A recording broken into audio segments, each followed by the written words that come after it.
આપણે જે જગ્યાએથી આવીએ છીએ આપણા આસપાસના વાતાવરણમાં કેટલાય પ્રકારના ન્યુસન્સ રહેલા છે. સોપારીથી લઈને દરેક પ્રકારના કંઈ જાણો આ ઉંમર એવી છે તો સોપારી અને આસપાસની અંદર વાતાવરણમાં જે વસ્તુ ખવાતી આગળ કુલને સારી લાગે. આપણે કુલ છીએ પણ એ તમારા જિંદગી સૌથી મોટામાં મોટી સ્કૂલની છે. એ તમારી જિંદગીના બરબાદી તરફ લઈ જશે.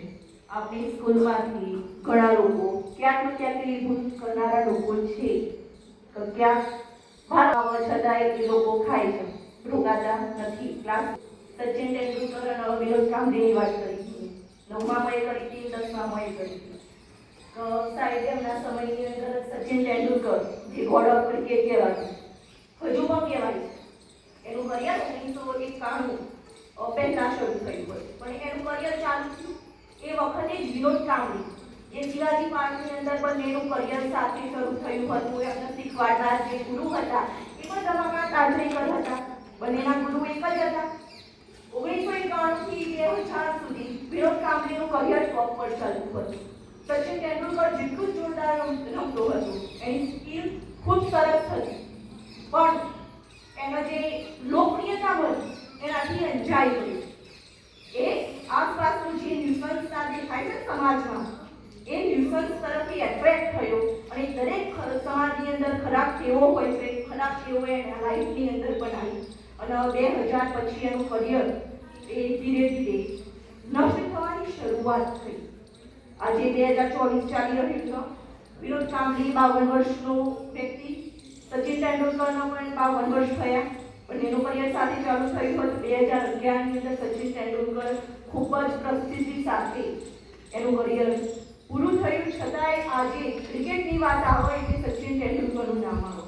પણ એક જગ્યાએ વિનોદ કાંબલી નું હમણાં મહિના પહેલા એક ફંક્શન હતું બોમ્બેની અંદર, રમાકાંત આચરેકરની યાદમાં, એના ગુરુની યાદમાં. બંને એક જ સ્ટેજ ઉપર હતા. એક ખૂણાની અંદર બેસેલા હતા વિનોદ કાંબલી, વચ્ચે બેસ્યા હતા સચિન તેંડુલકર. પરંતુ એ વખતે જે વિનોદ કાંબલી હતા એના સ્પીચની અંદર જે પ્રભાવ હોવો જોઈએ એ નહોતો. કેમ? કારણ કે એમના હેલ્થ ઇસ્યુ ઊભા થયા. શેના લીધે? કારણ કે એ જે સમાજની અંદર આપણા આસપાસના વાતાવરણમાં સિગરેટથી લઈ, દારૂથી લઈ જે પણ વસ્તુ ખરાબ છે એ વસ્તુ એમને લીધી અને વારંવાર એના રૂટીનનો હિસ્સો બન્યો અને એના લીધે એમનું કરિયર બરબાદ થયું. કરિયર તો બરબાદ થયું, પરંતુ આજે એમના છોકરાઓ 10-10 વર્ષના છે. એક છોકરી તો 10 વર્ષની પણ નાની, છતાંય જીવવા માટે સંઘર્ષ. જો એ વ્યવસ્થિત દિશામાં ચાલતા હોય, કેવી રીતે જીવવું એ શીખ્યા હોય, જેમ સચિન તેંડુલકર એ જાણતો હોય કેવી રીતે જીવવું અને એ પ્રમાણે જીવ્યો, તો સારા માનવ બનો અને આપણા આસપાસની દુનિયાની અંદર જે ખરાબ ન્યુસન્સ છે એના લીધે તમે જાણો છો બરબાદી શું છે. દરેક ગામની અંદર, દરેક ફળિયાની અંદર એ જોવા મળશે. તો દારૂથી બરબાદ થયેલો વ્યક્તિ, મસાલાથી બરબાદ થયેલો વ્યક્તિ, અને એ વ્યક્તિ આપણો નથી બનવાનો. અને શિક્ષણનો તમને મોકો મળ્યો છે, એનો ફાયદો ઉઠાવો. અને છોકરીઓને કહ્યું, તમે 21 વર્ષથી 18 વર્ષની ઉંમર એક એવી ઉંમર છે એટ્રેક્શન. આપણા તમે વિજ્ઞાનની અંદર ભણો છો, એ હોર્મોનલ ચેન્જીસ થાય તો એને ઇફેક્ટ થતી હોય છે. પણ એ જ સમયે પોતાની જાતને તમે સંભાળી લેશો. તમે 10મા ધોરણમાં ભણો છો તો ભણવામાં તમે કોન્સન્ટ્રેટ કરશો તો તમે તમારી જિંદગી બનાવી શકો.